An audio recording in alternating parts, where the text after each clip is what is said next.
Hello everybody, this is Jeremy from Infiltrinity again, and here we are doing another war recap. I know it's been a few days, a couple weeks, but I have been getting over an illness, so I apologize if I cough or sneeze during this video, but there was a delay in me getting these videos up. But this is of a little bit of an older war. We did against clanbagage. As you can see, we won 41 to 28.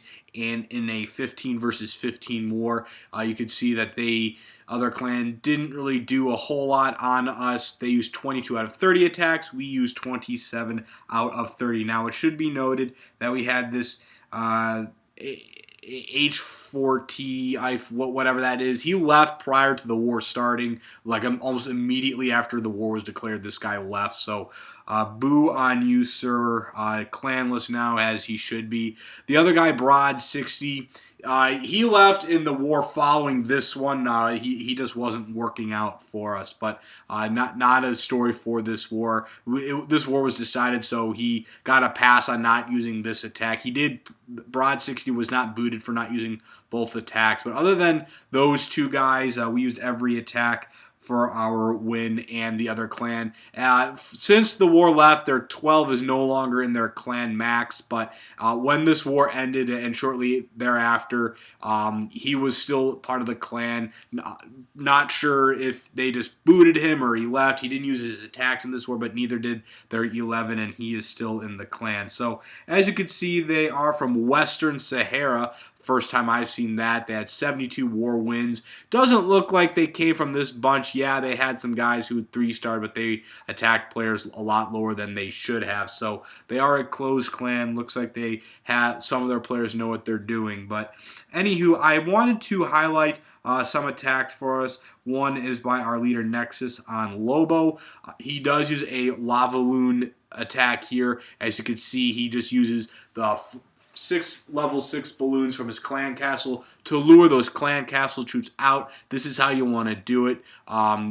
And you can see from this base there are builders huts in all 4 of the corners, and he's going to use his archer queen on one of those corners to take out the builder hut so it doesn't get beat on time. And you do need to use your heroes when using this attack strategy. So very risky when doing so. However, it is very rewarding, as you could use every troop in your army camps to take out those the base with the meat and potatoes of your attack. So he's going to drop 2 lava hounds on those air defenses at the top, and those balloons are going to follow right behind them as soon as all those defenses and air traps are locked into those lava hounds, and drop the rage spells where the balloons are going to make sure they do the most damage on this base. So the balloons are just going to, it's really hard to see the base as the balloons make their way across. They do take up a lot of screen space there, but those balloons make their way to the center and essentially go top to bottom on this base. The Barb King hasn't even been deployed yet, as you can see Nexus does on that top right hand side. So there is that builder's hut way up at the top, so you must be careful that you don't get beat on time. Now when the lava hound does turn into the lava pups, those lava pups attack the closest building near them, which makes it very easy to take out those storages, those collectors, that town hall, and the clan castle to make sure that you are targeting the other obstacles on this base. So as you can see, those balloons are going to go to the wizard tower, the mortar, and that archer tower there, while it's all up to the Barb King and those lava pups. So I'm just going to let it run here. It's not much left, as there's no more defenses left on this base, and these troops are going to make their way towards this base. There's still the builder hut up top and on the side, but those barbs are going to make their way to the top, and those lava pups and those balloons are going to go up towards the top. So nice job by Nexus. He's really got that attack down, and we look forward to seeing more of those lava loon attacks. So the next one is Town Hall 8 on a Town Hall 8 by the Boogs. I haven't showed him much in war videos, but he is going to do a drag roll on this base. Just start his level 3 drags from one side of the base and let them work all the way through from the other. So he does have 2 rage spells and 1 heal spell. Not always the greatest attack, the greatest spells to use with this attack, but he does deploy the spells where the dragons are going with the rage spells, and he does make sure he uses his heal spell in the way that he can get a few drags. As I know, I see a lot of people use it, those heal spells, when there's only 1 or 2 drags left.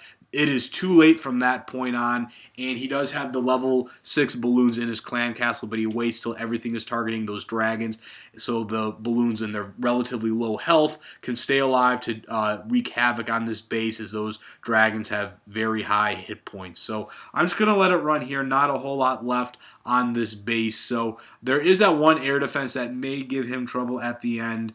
But he does have 5 dragons left, and his Barb King working his way on those other obstacles. So while he does have his drags slowly making their way towards this air defense, he does get away with it here. You're going to see at the end that he barely gets away with this attack as those dragons all converge on itself, and those walls do slow down the Barb King. But very nice job by the Boogs, and a very nice drag roll. It's something I like to see our clan do in wars if you're a Town Hall 7 or a Town Hall 8. So last but not least, God King is a Town Hall 7 taking on a Town Hall 7, and he does a lightning style air drag. This is how I normally air drag, where you use 3 lightning spells to take out 1 air defense, so your troops have as your dragons have 1 fewer air defense to deal with. In this case, his level 2 dragons and his level 3 from the clan castle only have to deal with 1 dragon, and there are builders huts on the corners and